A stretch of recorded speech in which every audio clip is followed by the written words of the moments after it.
please, fellow Toastmasters and welcome guests. By a show of hands, how many of you currently own a dog? What? Keeping those hands up, how many have owned a dog in the past?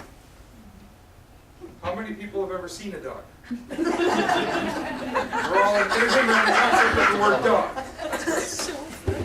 It has been said since I was a young boy, I've heard over and over and over, dog is man's best friend, and I believe that right here in my heart. In 1997, a gentleman named John Archer did a research project, and he determined several things when it comes to dogs and humans. He determined that, number one, dogs and humans actually communicate in very similar styles.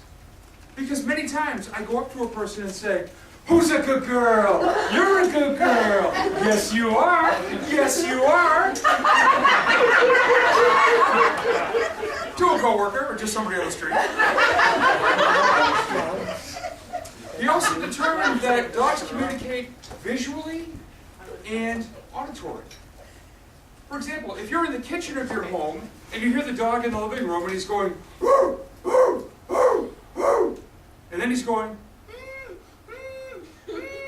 and then there's silence. When you go to explore the situation, he's sitting there with a big smile on his face saying, "I had to go out."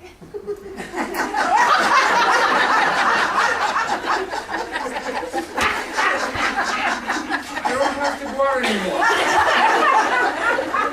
And there's a visual reason why. The steaming pile on the carpet. Mr. Archer also posed a question. He wondered if the emotional reward from owning a dog was worth the financial investment. And if he had to ask that question, he never met my dog, Clyde. I first met Clyde in the summer of 1994. My father and I visited the breeder's home. And as my father and the breeder toasted with a can of Budweiser, my father dropped his can. Of the 11 dogs in the pen, one of them came running over, put the can in his teeth, and took off. My father said, "Sir, that's my dog right there."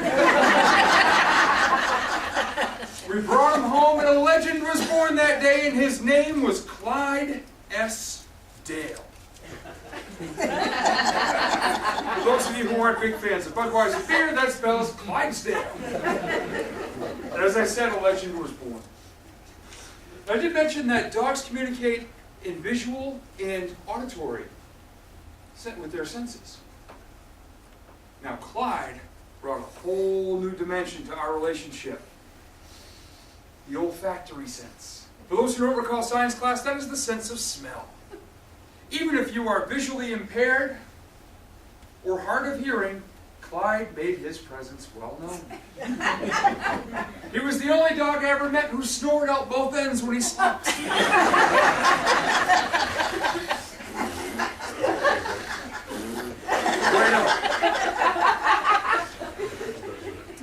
About 5 years ago, I went through my divorce, and I moved to my dad's home where my recording studio was. And I was in the studio literally 7 days a week, and Clyde was right there next to my desk every day.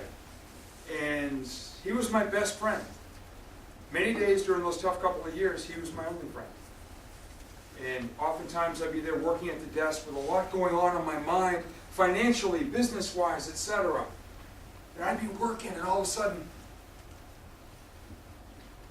how about that? I'd snore away out both ends. And it would make me laugh. And that would be some days the only thing I would laugh about during those days. And I loved it. I loved that he made me laugh every day. About 3 years ago, I had a band come and record in my studio. And as they put the guitar cases and their drum cases and their keyboard zipper case on the couch in the studio, Clyde walked up to them. He didn't growl, he didn't bark. He just stared. And with that expressive look, he said, "That's mine, the couch. And if you don't take those cases off in just a minute, I'm going to give you the gift of recycled Alpo beef chunks." And the lead singer fell in love with Clyde. And as they took their cases off the couch, he crawled up, he put his paws hanging over the edge, put his head down and just looked up. And the lead singer took a picture of Clyde and fell in love with him. and we laughed, and we loved, and we snored. Sometimes out loud, sometimes silent, but deadly. And life went on for several more years, until Super Bowl Sunday 2008, when, in a sad coincidence, the New England Patriots and Clyde both died in the fourth quarter. Aww. We ultimately chose cremation of Clyde, not the Patriots. I'd already done that. Because we wanted to be able to honor him and keep him on a shelf, and basically I was just too lazy to dig a hole. That's what it was. We went down to the pet crematorium, and the gentleman said, "I'm very sorry for your loss. The cost of cremation for a dog is $95. I said, "Sir, I love the dog. Go right ahead." He leaned in and said a little softer, that I hate to tell you this part. It's going to be an additional $165 to only get the ashes of your dog. What a scam! I mean, how could you tell? I mean, it smells like Clyde, but really, how can you know for sure? It's not like there's a guy out in the back with a big bin of ashes in a Ziploc going, "Sir, how big was your dog?"